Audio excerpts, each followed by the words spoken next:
bah, oh bah que voilà-je. Bon, déjà, mes cheveux sont en train de repousser, hein, au cas où il y aurait des gens à qui ça plaît pas.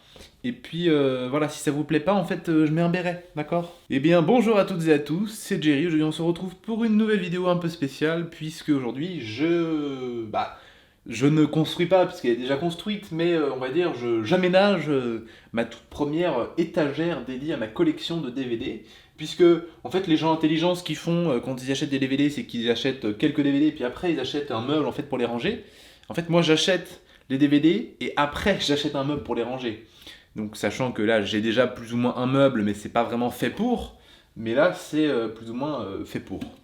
Donc, on va commencer. Du coup, je commence avec un petit carton qui est déjà bien rempli.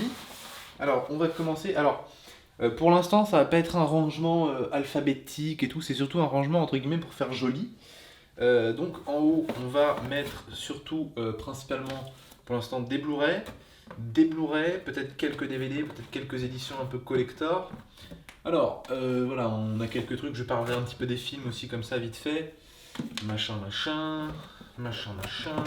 Là, c'est dans ce carton-là, c'est que des films que j'ai vus quasiment. Il y a juste, je crois, une série, enfin la série de Tchernobyl. Je pense que vous voyez de quelle série je veux parler. Tac, tac. Et ça me permet aussi de voir un petit peu les trucs que j'ai en double. Alors, paf, paf, paf, paf. Déjà ça, on peut le foutre là pour l'instant. Alors, ça va être très organisé comme à mon habitude. On va commencer par en haut, effectivement. Par quoi on commence? Alors, c'est vrai qu'idéalement, on le fait dans l'ordre, mais j'ai envie de vous dire, voilà. Je peux commencer par mettre Blood Machines, éventuellement. Ça y est, il faut pas que je commence à la faire tomber tout de suite. On va peut-être commencer par Blood Machines, qui ne tient pas forcément extrêmement bien, donc forcément, on va essayer en fait, de la faire tenir. The Last Girl, The Witch, Cannibal Holocaust. Très bien. Alors, est-ce que Cannibal Holocaust vient avant Conjuring?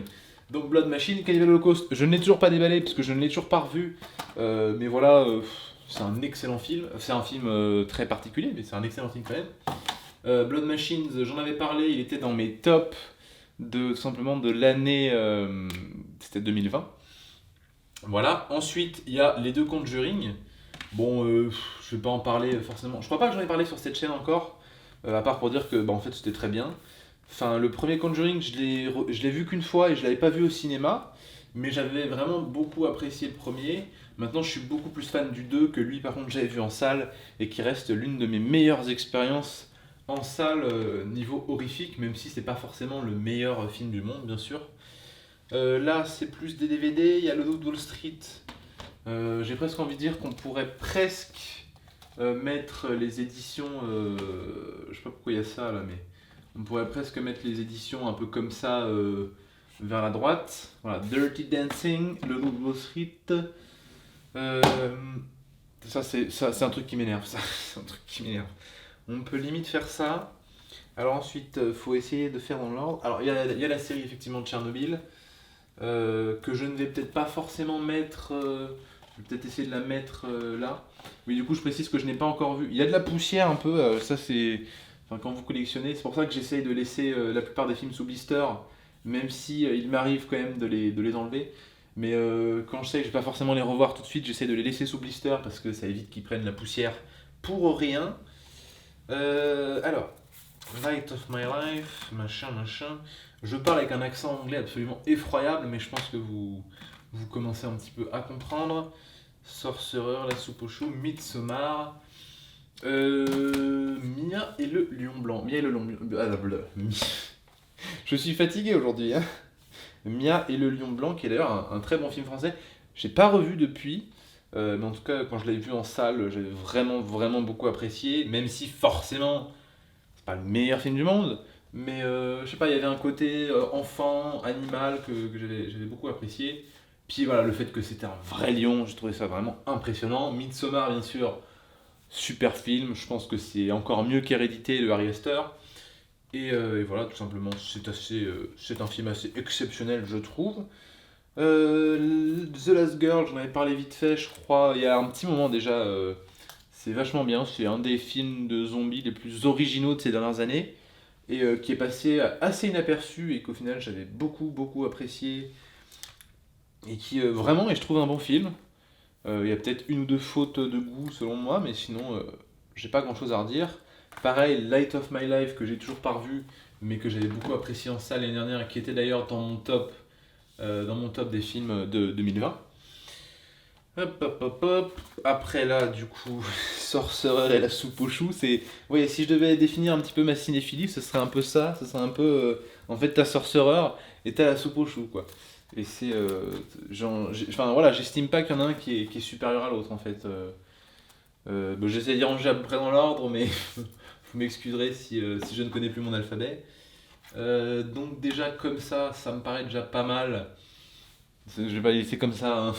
Je vais rajouter les DVD. Donc les DVD Benny, pareil, qui étaient dans mon top. Alors on va mettre les numéros en premier, blablabla.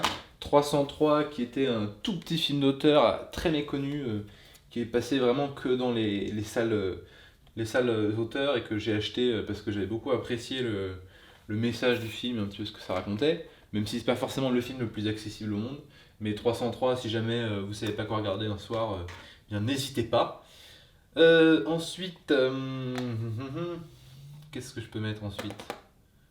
Hostile peut-être, sûrement.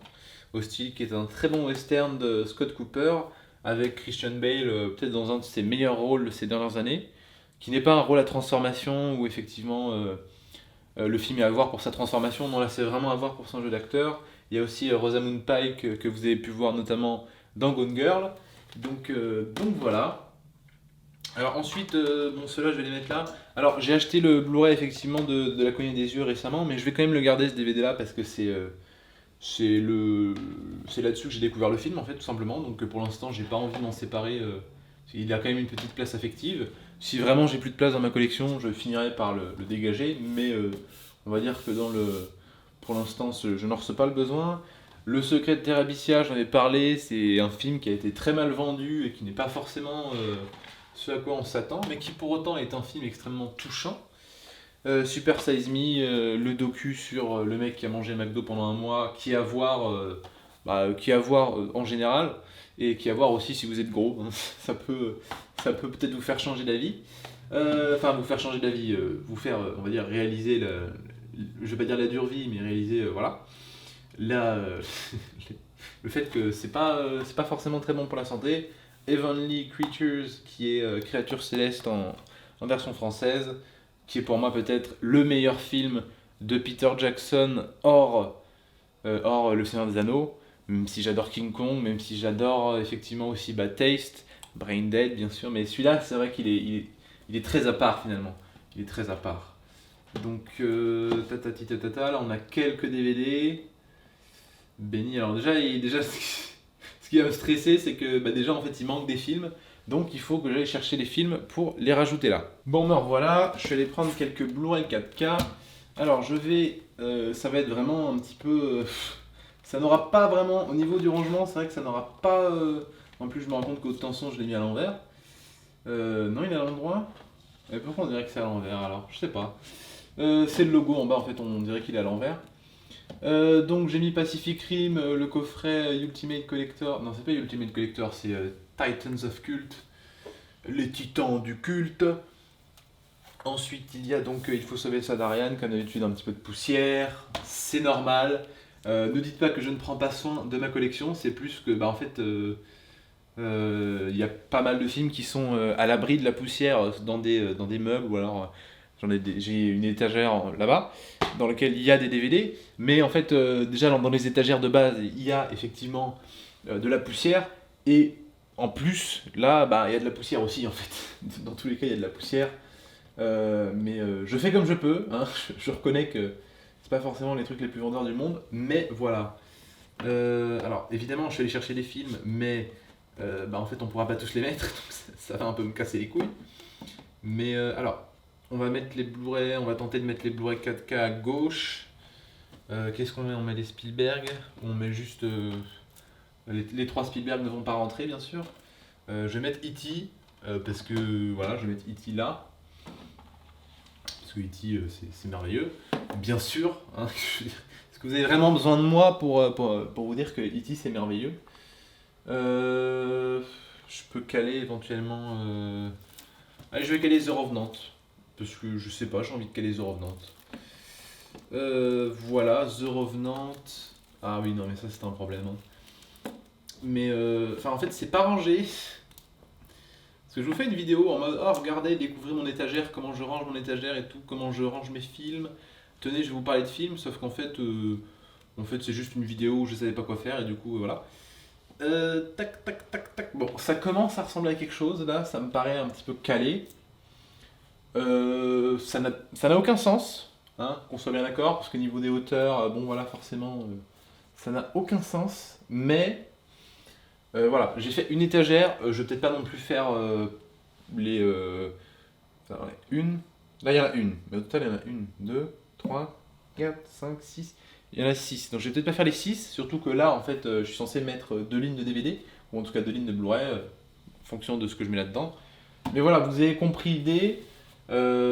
C'était juste pour vous dire comme ça que j'avais enfin acheté une armoire pour mes DVD. Info inutile, mais si vous me suivez, ça vous fera peut-être plaisir de le savoir, parce que je sais que j'avais parlé avec quelques personnes qui, on va pas dire se foutaient de ma gueule, mais qui étaient en mode oh, mais t'achètes des DVD, mais t'as pas d'armoire pour les ranger, oh le nul. Donc bon, maintenant j'en ai une. Je sais pas si, bah, du coup on la verra pas dans le décor parce qu'elle est pas derrière moi. Là, bah, en fait, elle est complètement à l'opposé de là où je tourne mes vidéos d'habitude. Mais de temps en temps, si j'ai envie de faire d'une vidéo, je sais pas, enfin si j'ai envie de faire un nouveau format ou quoi, je la mettrai peut-être en fond et je vais pas vous faire toutes les étagères parce que concrètement, vous allez juste me voir ranger mes DVD et vous allez juste voir à quel point je suis débile. Donc je vois pas trop l'intérêt, mais je me suis dit que voilà, ça pouvait être sympa. Ça dure pas 10 ans. Voilà, donc en gros, ça représente assez bien ma cinéphilie. C'est-à-dire que bon, effectivement, on a des trucs très classiques, style Le Loup de Wall Street, Dirty Dancing, bon, Pacific Rim. Enfin oui, c'est un film qui a quand même été très apprécié. Voilà, il y a les E.T., The Revenant, Midsommar aussi un petit peu. Mais il y a aussi du cinéma un peu plus, ce que j'appelle un peu plus, déjà un peu plus indépendant. Les trucs style Blood Machines, style The Last Girl, style Light of My Life, style aussi 303, Benny. Même au style un petit peu dans une certaine mesure. Voilà, il y a des trucs un peu plus comme ça qui sont pas forcément inconnus, mais qui sont déjà quand même un petit peu moins connus. Et après, il y a les trucs, voilà, la soupe aux choux, ça c'est un peu. Enfin, la soupe aux choux, moi j'adore. Maintenant, je sais qu'il y a beaucoup de gens qui trouvent ça pas ouf et qui sont un peu méprisants envers ce genre de cinéma. Moi, je trouve ça un peu bête. Je veux dire, j'ai grandi avec et encore aujourd'hui, je trouve que ce film est merveilleux. Maintenant, voilà, ça représente bien ma cinéphilie. Bon, il y a beaucoup de cinéma américain, je vous l'accorde. Surtout que, bah, au final, il y a pas, enfin, il y a un petit peu de cinéma français. Bah, il y a la soupe aux choux au cinéma français. Blood Machines aussi. Mais il y a Le Lion Blanc aussi, bien sûr. Du coup, ouais, par contre, il y a deux films du cinéma allemand. Ça, c'est assez original pour une fois. Il y a 303 et Benny, qui sont voilà, deux films du cinéma allemand récents que j'ai beaucoup apprécié. Il y a une série, mais vous verrez pas beaucoup de séries dans ma collection. Celle-là, je l'ai achetée parce que voilà, vraiment, on avait dit du bien et qu'il fallait que je la regarde. Mais je ne l'ai toujours pas regardée parce que c'est un petit peu comme tout. C'est dès qu'on me dit de regarder quelque chose, ça me donne pas forcément envie de le regarder dans l'immédiat. Bah, dans le cinéma français, en fait, j'ai oublié, mais il y a aussi Haute Tension et La Cognée des Yeux. Bon, Cognée des Yeux, c'est américain, mais le réel est français, donc ça se discute. Il y a aussi un documentaire, Super Size Me, parce que moi, je suis très fan des documentaires, mine de rien. Je trouve que c'est, encore une fois, le cinéma ne se résume pas qu'au long métrage de fiction, ça se résume aussi au long métrage documentaire et aussi au court métrage, bien sûr. Et voilà, il y a un petit peu de tous les réalisateurs de toutes les époques. Alors forcément, c'est plus du cinéma récent, mais il y a quand même quelques trucs, style Cannibal Holocaust, c'est les années 70, il me semble, ou alors 80, je sais pas. Mais voilà, bah, je vous l'accorde. Voilà, Sorcerer, les années 70. Heavenly Creatures, je sais plus quand c'est, mais c'est peut-être en 90, hein, remarque, Heavenly Creatures. Je vous l'accorde, il y a des trucs qui sont pas forcément. Il n'y a pas des films des années 50, mais bah, éventuellement, si vous voulez, j'en rajoute quelques-uns là et je vous montre quelques vieux films. Voilà, allez, parce que je sais que vous voulez des vieux films. Il y a M le maudit, là, alors je vais pas les caler comme ça hein, quand je les rangerai, mais voilà. M le maudit, le trésor de la Sierra Madre, c'est réalisé par qui ça déjà? Je sais même plus qui c'est qui l'a réalisé. Voilà, John Huston, putain. La honte. La honte. Je suis très fan de John Huston et je me souvenais même plus que c'était lui qui avait réalisé ça. Le troisième homme, réalisé par Carol Reed, avec bien sûr un magnifique caméo, enfin c'est même plus qu'un caméo à ce niveau-là, mais un magnifique rôle de Orson Welles. La belle équipe de Julien Duvivier, bam, cinéma français. Aimé Maudit, c'est allemand, Fritz Lang. Américain, bon quand même. Cold War, c'est russe, il me semble. Paweł Polikowski. C'est magnifique. Je ne l'ai toujours pas vu, hein, mais en tout cas, voilà. Et La vie est belle, bien sûr, de Frank Capra, que je n'ai toujours pas vu non plus. Vous comprendrez assez vite en regardant ma chaîne que, voilà. Bon, enfin, personnellement, comme j'ai un peu peur que le marché du physique se casse la gueule dans les années à venir, c'est vrai que je fais beaucoup d'achats, un petit peu en prévention, au cas où ça se pète la gueule, pas forcément du jour au lendemain, mais disons, si dans 3 ans, le marché est mort, je préfère avoir pris un peu d'avance et avoir, on va dire, un peu du stock. Ça me fera des films à regarder. Et puis, on va dire que je sais que quand un film est dans ma collection, même si je ne le mate pas forcément maintenant, je finirai toujours par le regarder. Il y a des films qui sont dans ma collection depuis quand j'ai recommencé ma collection, ça devait être 2018, ça doit faire 3 ans que j'ai recommencé ma collection. En 2018, voilà, parmi les premiers films que j'ai achetés, il y avait des trucs style Miel le Lion Blanc, Midsommar, The Last Girl. Et par exemple, Miel le Lion Blanc, je l'ai acheté en 2018 et je ne l'ai toujours pas revu. Après, il y a des gens qui vont me dire, mais pourquoi t'achètes des Blu-ray si c'est pour ne pas revoir les films? Je suis en mode, bah en fait, tout simplement, déjà, effectivement, si j'ai envie de revoir le film, bah au moins, ça me permet aussi de soutenir le film, bien évidemment, mais si j'ai envie de le revoir, bah je l'ai dans la meilleure qualité disponible. J'ai pas besoin d'aller le télécharger. Alors je sais qu'il y en a beaucoup qui téléchargent, ça leur pose aucun problème. Mais moi, maintenant que je suis dans le cinéma, je le fais toujours de temps en temps, mais j'essaye de ne pas le faire pour des œuvres. Par exemple, Miel le Lion Blanc, c'est une œuvre on va dire, un peu fragile. C'est-à-dire que on est à la limite entre le cinéma d'auteur et le cinéma un peu grand public. Bon, c'est du grand public, mais c'est pas forcément un film qui va faire 5 millions d'entrées. Et voilà, quand je vois l'effort qui a été fait derrière, c'est aussi pour soutenir le film, bien sûr. Et encore une fois, je le rappelle, il y a toujours les bonus, et il n'y en a pas sur tous les films, hein, bien sûr, mais il y a toujours les bonus et en fait ce qui vous pousse à l'acheter. Donc voilà. Mais chaque film qui est dans ma collection finira par être vu tôt ou tard. Les trucs style par exemple Haute Tension, La Cognée des Yeux, c'est des trucs où j'ai acheté et je les ai vus quasiment immédiatement. Genre je les ai achetés et je les ai vus juste après. Mais par exemple La Cognée des Yeux, je sais que je l'ai dû le revoir au moins 3 fois sur ce DVD là. Et c'est très bien, moi ça me va comme ça. De toute façon, je vous l'ai dit, hein, moi si jamais il y a un film qui me plaît pas, ou que, je sais pas, par exemple, Mia et le Lion Blanc, bah, disons que je vais le revoir, je sais pas, dans 2-3 mois, je sais pas, j'ai envie de le revoir d'un coup comme ça, je me le mate. Parce que moi je joue, enfin je suis aussi beaucoup sur l'émotion. C'est-à-dire que par exemple, Mia et le Lion Blanc, je sais que quand je serai dans une certaine émotion, j'aurai envie de voir le film. Mais par exemple, si je le revois et que finalement je le trouve pas ouf, bah je le revendrai. Parce que, bah, bon, j'ai soutenu le film et puis voilà, je le revendrai. Même si on m'en redonne pas 20 balles comme le prix que je l'ai payé, quoique j'ai dû le payer moins cher encore, j'ai dû le payer genre entre 10 et 15 euros celui-là. Mais effectivement, enfin quel intérêt de s'embarrasser de films qu'on n'aime pas. Mais ça c'est plus ou moins tous des films, tous ceux-là ont été vus une fois, sauf encore une fois de Tchernobyl. Mais voilà. Donc je vous ai mis un petit peu des vieux films pour que vous voyez quand même que je ne suis pas un connard qui se prétend cinéphile, mais qui en fait achète. Bah en fait, le mec il achète les Marvel, les DC, je sais pas quoi d'autre, mais bien sûr, enfin, libre à vous d'acheter ça, hein. J'achèterais peut-être la Justice League de Snyder. Enfin, j'aimerais bien la voir quand même avant de l'acheter, mais j'achèterais peut-être pour la mettre dans ma collection, bien sûr. Mais voilà, moi en fait, j'achète pas que des films pour les voir.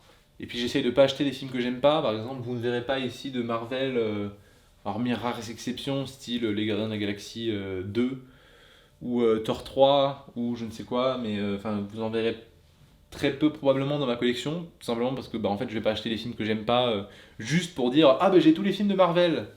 Bah non en fait, non, genre vraiment pas. J'espère que vous aurez compris le concept, parce que même moi je suis pas sûr qu'on comprendra ce que je voulais faire. Et puis, bah, écoutez, on se retrouve dans une prochaine vidéo. Salut à tous, c'était Jerry.